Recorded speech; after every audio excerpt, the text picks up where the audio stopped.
한국이 전 세계를 놀라게 했습니다. 2025년 11월 1일 경주 에이펙 정상회의에서 상상할 수 없는 일이 벌어졌습니다. 미국 국방부 고위 관료가 갑작스럽게 심장마비로 쓰러졌고 미군 기지로 이송하겠다는 미국의 철저한 프로토콜을 한국 의료진이 단 한마디로 저지한 것입니다. 다 비키세요. 제가 해결하겠습니다. 냉혹한 국제정치 무대에서 터져나온 이 외침이 세계 최강국의 명령을 멈춰 세웠습니다. 규칙보다 생명을 우선시한 한국 의료진의 용기. 과연 대한민국은 어떻게 미국인의 목숨을 구하고 전 세계에 한국 의료의 위상을 각인시켰을까요? 지금부터 그 충격적인 현장의 모든 진실을 생생하게 전해드리겠습니다. 제 이름은 윌리엄 존스, 워싱턴 포스트 아시아 특파원입니다.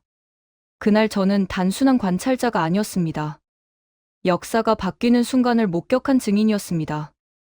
2025년 11월 1일 오후 경주 에이펙 회의장은 21개국 정상들의 긴장감으로 가득했습니다.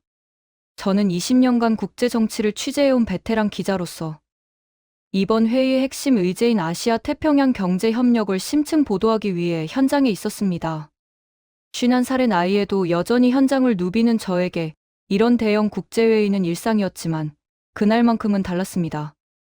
경주 컨벤션 센터는 천년 고도의 고즈넉한 분위기와 21세기 첨단 건축미가 절묘하게 조화를 이루고 있었습니다. 가을 햇살이 회의장의 대형 유리창을 통해 스며들어 신라시대 문양을 형상화한 바닥 타일을 비추고 있었죠. 건물 외부로는 불국사와 석굴암이 멀리 보였고 천마총이 있는 대릉원의 고분들이 가을 단풍 속에서 웅장한 실루엣을 드러내고 있었습니다.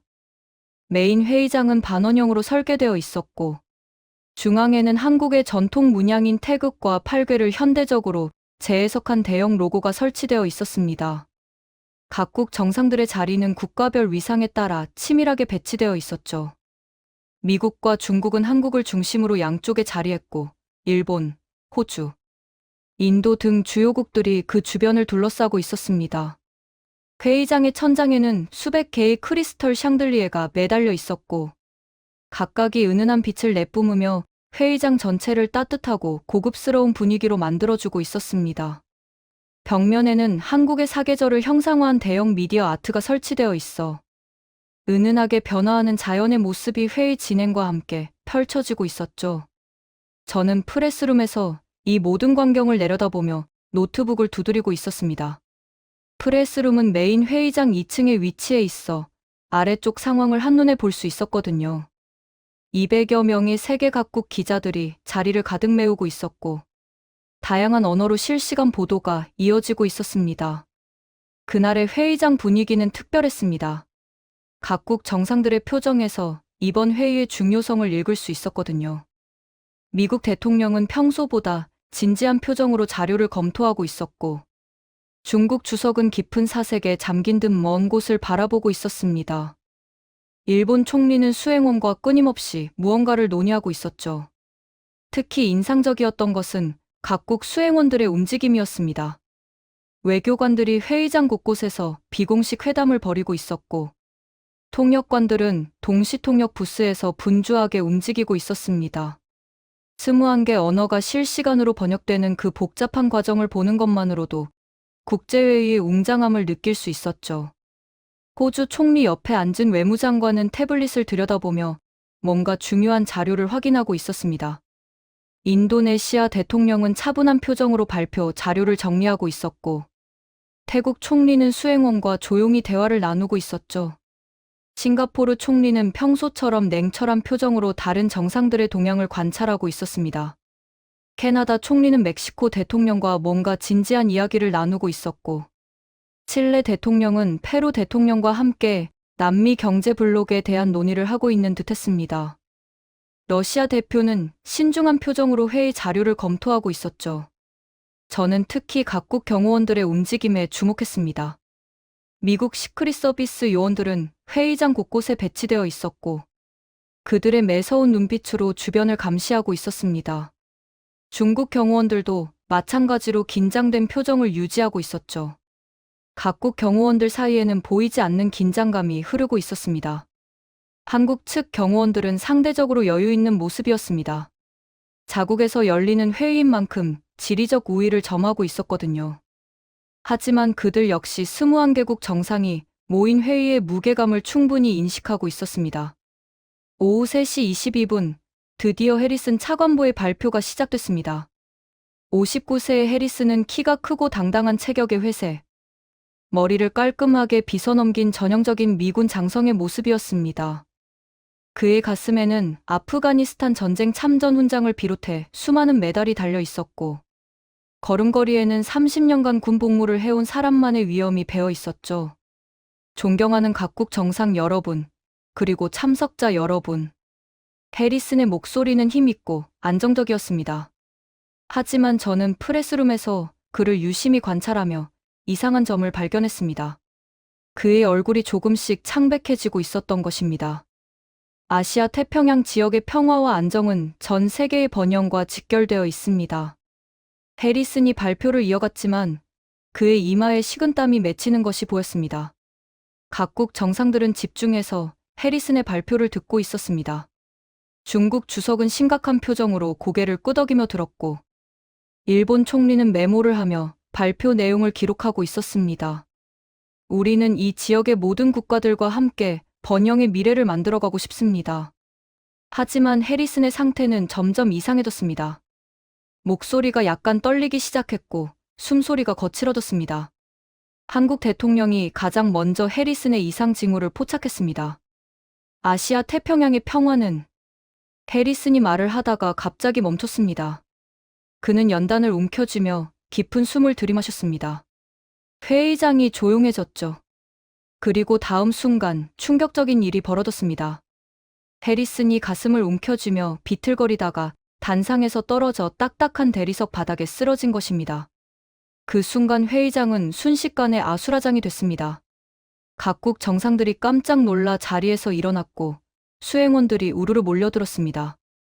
여기저기서 비명소리가 터져나왔죠. 저는 즉시 카메라를 들고 메인홀로 달려갔습니다. 도착했을 때 본 광경은 상상을 초월했습니다. 해리슨은 의식을 잃은 채 바닥에 누워 있었고 그의 얼굴은 죽은 사람처럼 창백했습니다. 그런데 그때 놀라운 일이 벌어졌습니다. 한국인 의료진이 어디선가 나타나 해리슨에게 달려온 것입니다. 심정지입니다. 즉시 심폐소생술이 필요합니다. 박민수 의사가 단호하게 말하며 심폐소생술을 시작했습니다. 하지만 미국 보안팀장 마이클 스미스가 개입했습니다. 즉시 오산기지로 이송한다. 그리고 전 세계가 주목하게 될 그 역사적인 순간이 찾아왔습니다. 이송하면 죽습니다. 박민수의 확고한 목소리가 회의장을 가득 채웠습니다. 21개국 정상들이 지켜보는 가운데 한국 의사가 미국의 프로토콜에 정면으로 맞선 것입니다. 닥치십시오. 당신들이 이송을 논의하는 동안 이 환자는 죽습니다. 규칙보다 사람이 먼저입니다. 박민수는 다시 해리슨의 가슴에 손을 올렸습니다. 강하게, 빠르게, 정확하게. 해리슨의 입에서 작은 신음이 새어나왔고 심전도의 변화가 나타나기 시작했습니다. 맥박이 돌아왔습니다. 간호사 김수연이 외쳤습니다. 곧 구급차가 도착했고 해리슨이 구급차로 옮겨졌습니다. 저는 기자로서 그 뒤를 따랐습니다. 구급차는 경부고속도로를 질주했습니다. 사이렌이 울려 퍼지는 가운데 다른 차들이 길을 터주었죠. 구급차 안에서 박민수는 여전히 해리슨을 돌보고 있었습니다. 혈압 70에 40 맥박 불규칙합니다. 김수연이 보고했습니다. 해리슨의 상태가 계속 악화되고 있었거든요. 심전도에서 ST 상승이 보입니다. 다른 의사가 태블릿을 들여다보며 말했습니다. 박민수의 얼굴이 굳어졌습니다. 급성 심근경색입니다. 전벽 스테미. 구급차가 잠시 멈췄고 스미스가 나타났습니다. 지금이라도 오산으로 갑니다. 40분 헬기 이송이면 즉시 사망입니다. 박민수가 단호하게 말했습니다. 해리슨이 의식을 되찾았고 결국 한국에서 치료받기로 결정했습니다. 1시간 30분 후 드디어 서울대학병원이 보였습니다. 저는 그 웅장한 건물을 보며 안도했습니다. 한국 최고의 의료진들이 대기하고 있을 거였거든요. 서울대학병원 응급실 입구에 도착했을 때 이미 15명이 넘는 의료진이 대기하고 있었습니다. 흰 가운을 입은 사람들이 일제히 움직였습니다. 마치 오케스트라처럼 정확한 협조였죠. 환자 이송합니다. 박민수가 외쳤습니다. 침대가 복도를 질주했습니다. 형광등이 빠르게 지나갔죠. 저는 허락을 받고 그 뒤를 따랐습니다. 병원 내부는 최첨단 시설로 가득했습니다. 응급실은 24시간 체제로 운영되고 있었고 각종 의료 장비들이 체계적으로 배치되어 있었습니다. 천장에는 환자의 동선을 최적화한 레일 시스템이 설치되어 있었고 벽면에는 실시간으로 환자 정보를 표시하는 대형 모니터들이 설치되어 있었죠. 응급실 중앙에는 원형으로 배치된 처치실들이 있었고 각각은 투명한 유리벽으로 분리되어 있어 의료진들이 서로의 상황을 한눈에 파악할 수 있도록 되어 있었습니다. 바닥은 항균 처리된 특수 소재로 마감되어 있었고 모든 모서리는 둥글게 처리되어 있어 감염 방지와 청소 편의성을 극대화했습니다. 강 교수님, 3번 처치실 준비 완료입니다. 수간호사 이연숙이 보고했습니다. 그녀는 20년 경력의 베테랑으로 이런 응급 상황에서는 의사만큼이나 중요한 역할을 하는 사람이었죠. 강재현 교수가 나타났습니다.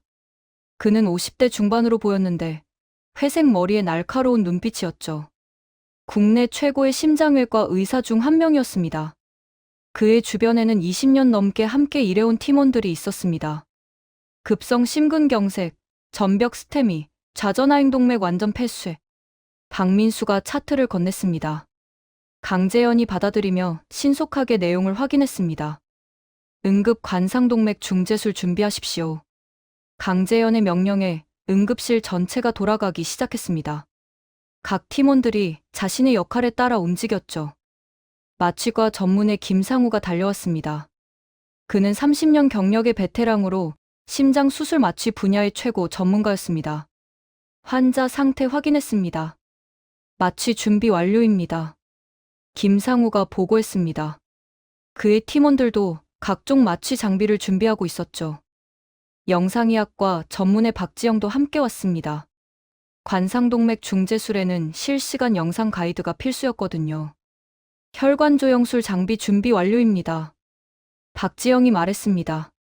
최신식 시화암 장비가 수술실로 이동되고 있었죠. 환자를 수술실로 이송합니다. 강재현이 지시했습니다. 해리슨이 탄 침대가 엘리베이터를 타고 수술실이 있는 8층으로 올라갔습니다. 수술실 복도는 조용했습니다. 하지만 그 조용함 속에서도 긴장감이 팽팽하게 흘러나왔죠. 각 수술실마다 빨간 불이 켜져 있어 수술이 진행 중임을 알리고 있었습니다. 수술실로 향하는 복도에서 스미스가 강재현에게 다가갔습니다. 그의 얼굴에는 깊은 걱정이 어려 있었습니다. 교수님, 이 수술 성공률이 얼마나 됩니까? 강재현이 멈춰섰습니다. 그는 스미스를 차분하게 봤습니다. 95%입니다. 하지만 이송했다면 0%였습니다. 강재현의 말에는 절대적인 자신감이 담겨 있었습니다. 스미스가 입술을 깨물었습니다. 그는 더 이상 대답하지 못했죠. 3번 수술실 문이 열렸습니다. 하얀 빛이 쏟아져 들어왔습니다. 수술실 안은 첨단 장비로 가득했습니다. 중앙에는 최신식 수술대가 있었고 천장에는 무영등이 설치되어 있었습니다. 벽면에는 각종 모니터와 의료기기들이 체계적으로 배치되어 있었죠. 특히 눈에 띄는 것은 실시간 혈관 조영술을 위한 시화암 장비였습니다. 이 장비는 환자의 관상동맥을 실시간으로 촬영하여 의사가 정확한 위치에 스텐트를 삽입할 수 있도록 도와주는 핵심 장비였죠. 환자 이송 완료. 간호사들이 해리슨을 수술대로 옮겼습니다. 그의 얼굴은 여전히 창백했지만 의식은 또렷했습니다. 마취 준비 시작합니다. 김상우가 말했습니다. 마취과 간호사가 각종 약물을 준비했고 마취 모니터가 해리슨의 상태를 실시간으로 표시하기 시작했습니다. 혈압, 맥박, 산소 포화도 모니터링 시작. 마취과 레지던트 이민호가 보고했습니다. 각종 센서가 해리슨의 몸에 부착됐죠. 강재현이 수술 가운을 입고 들어왔습니다. 그의 뒤를 따라 순환기내과 전문의 정연수도 함께 들어왔습니다. 관상동맥 중재술은 내과와 외과가 협력해서 진행하는 시술이었거든요. 혈관 접근 부위 소독 시작합니다. 스크럽널 한미영이 말했습니다. 해리슨의 오른쪽 손목 부위를 요우드로 소독하기 시작했죠.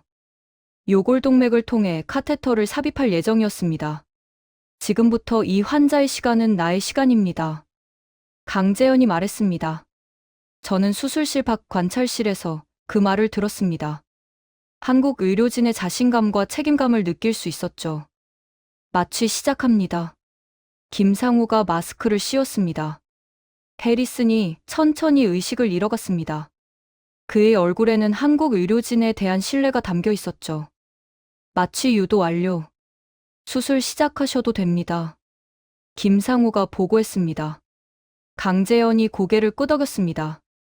혈관 천자 시작합니다. 강재현이 가느다란 바늘을 해리슨의 요골동맥에 삽입했습니다. 한 번에 성공했죠. 20년 경력에 숙련된 손기술이었습니다. 가이드와이어 삽입합니다. 정연수가 머리카락보다 가는 철사를 혈관 속으로 밀어 넣었습니다. 이 가이드와이어를 따라 카테터가 심장까지 이동할 예정이었죠. 조영재 주입 시작합니다. 박지영이 말했습니다. 모니터에서 해리슨의 관상동맥이 실시간으로 나타나기 시작했습니다. 혈관의 모습이 선명하게 보였죠. 좌전하행동맥 근위부 완전 폐쇄 확인. 정연수가 말했습니다. 모니터에서 막힌 부위가 정확히 보였습니다. 혈관이 완전히 막혀서 혈류가 전혀 흐르지 않고 있었죠.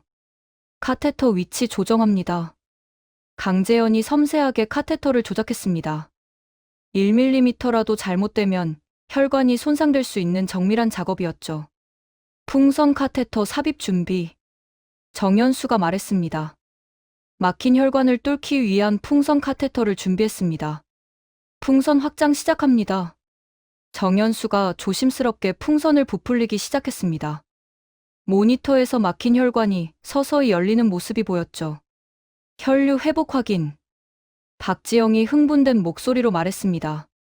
모니터에서 혈액이 다시 흐르기 시작하는 모습이 보였습니다. 스텐트 삽입 준비. 강재현이 말했습니다. 혈관이 다시 막히지 않도록 금속 그물망인 스텐트를 삽입할 차례였습니다. 스텐트 크기 3.0mm, 길이 23mm 준비 완료. 한미영이 보고했습니다. 해리슨의 혈관 크기에 맞는 스텐트였죠. 스텐트 삽입 시작합니다. 강재현이 조심스럽게 스텐트를 막힌 부위에 위치시켰습니다. 정확한 위치에 놓는 것이 중요했죠. 위치 확인 완료. 스텐트 확장합니다. 정연수가 풍선을 다시 부풀려 스텐트를 혈관벽에 밀착시켰습니다. 모니터에서 스텐트가 혈관 내부에서 완전히 펼쳐지는 모습이 보였죠. 혈류 완전 회복 확인. 박지영이 외쳤습니다. 막혔던 혈관을 통해 혈액이 정상적으로 흐르기 시작했습니다. 수술 성공입니다. 강재현이 말했습니다. 수술실에서 환호가 터져나왔습니다. 총 수술 시간은 1시간 30분이었죠. 마취해서 깨우겠습니다. 김상우가 말했습니다. 해리슨이 서서히 의식을 되찾기 시작했습니다. 수술실 문이 열렸습니다. 강재현이 나왔습니다. 그의 얼굴은 지쳐 있었지만 눈빛은 만족스러웠습니다. 성공했습니다. 강재현의 말에 모든 사람이 안도했습니다. 스미스가 달려와서 강재현의 손을 잡았습니다. 감사합니다. 정말 감사합니다. 해리슨은 중환자실로 이송됐습니다. 24시간 집중 모니터링이 필요했거든요. 중환자실은 최첨단 장비로 가득했습니다. 각 병상마다 전용 모니터가 설치되어 있었고 간호사들이 24시간 체제로 환자를 돌보고 있었죠. 수술 직후 상태 양호합니다. 심박수 정상, 혈압 안정적입니다. 중환자실 전담 간호사 오수진이 보고했습니다. 해리슨의 생체 신호가 모든 모니터에 실시간으로 표시되고 있었죠. 해리슨이 완전히 의식을 회복하는 데는 6시간이 걸렸습니다. 첫 번째로 본 것은 중환자실의 하얀 천장이었습니다. 형광등이 부드럽게 빛나고 있었죠. 차관보님, 들리십니까? 김수연이 물었습니다. 해리슨은 간신히 고개를 끄덕였습니다. 목구멍에는 산소 마스크가 씌워져 있었지만 의식은 또렷했습니다. 강재현이 들어왔습니다. 그는 차트를 확인하며 해리슨의 상태를 점검했습니다. 수술은 성공했습니다. 막혔던 혈관이 완전히 뚫렸고 스텐트도 정상적으로 작동하고 있습니다. 하지만 이제 시작입니다. 회복 과정은 체계적으로 진행됐습니다. 첫날에는 절대 안정이 필요했고, 둘째 날부터는 점진적인 활동을 시작했습니다. 침대에서 앉아보세요. 김수연이 해리슨을 도왔습니다. 해리슨은 어지러움을 느꼈지만 천천히 일어날 수 있었습니다. 좋습니다. 혈압도 안정적이고요. 셋째 날, 해리슨은 처음으로 침대에서 내려왔습니다. 다리가 후들거렸지만 김수연의 도움으로 몇 걸음 걸을 수 있었습니다. 1미터 걸었습니다. 첫 번째 승리예요. 김수연이 박수를 쳤습니다. 해리슨은 울었습니다. 59세의 군인이 1미터를 걷고 우는 모습. 저는 그 장면을 잊을 수 없습니다. 일주일이 지났습니다. 해리슨은 병원 복도를 걸을 수 있게 됐습니다. 천천히, 아주 천천히요. 박민수가 찾아왔습니다. 그의 손에는 보온병이 들려 있었습니다. 미역국 드셔보세요. 미역국이요? 한국에선 새 생명을 얻으면 먹는 겁니다. 해리슨은 한 숟가락 떴습니다. 짭짤하고 따뜻했습니다. 눈물이 났죠.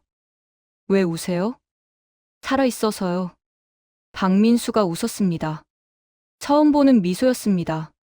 강재현이 마지막으로 들렀습니다. 퇴원 전날이었습니다.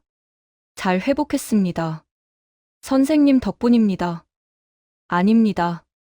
당신이 선택했고 당신이 싸웠습니다. 강재현이 차트를 덮었습니다. 한국을 어떻게 생각하십니까? 해리슨은 창밖을 봤습니다. 서울의 야경이었습니다. 제 생명의 나라입니다. 퇴원 당일 병원 로비에 사람들이 모여 있었습니다. 강재현, 박민수, 김수연, 그리고 스미스까지요. 잘 가십시오.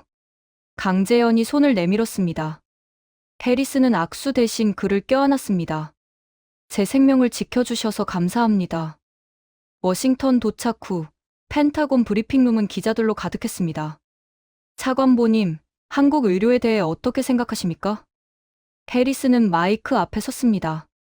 저는 한국에서 2번 태어났습니다.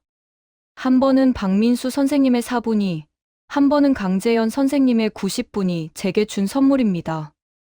한국 의료는 세계 최고입니다. 그리고 그들은 환자를 국적이 아닌 인간으로 봅니다. 그게 차이였습니다. 6개월이 지났습니다. 해리슨은 다시 서울에 있었습니다. 이번엔 환자가 아니라 초청받은 손님으로요. 아시아 의료 협력 포럼에서 강재현이 기조 연설을 했습니다. 의료는 국경을 넘습니다. 생명 앞에 국가는 없으니까요. 해리슨은 경주 에이펙 출입증을 강재현에게 돌려주었습니다. 제게 더 중요한 기념품이 생겼거든요. 해리슨은 가슴을 가리켰습니다.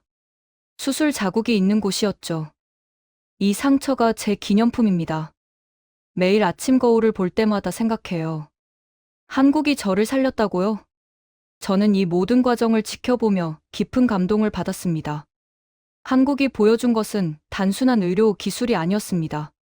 인간에 대한 존중이었고 생명에 대한 경외였으며 국경을 초월한 휴머니즘이었습니다.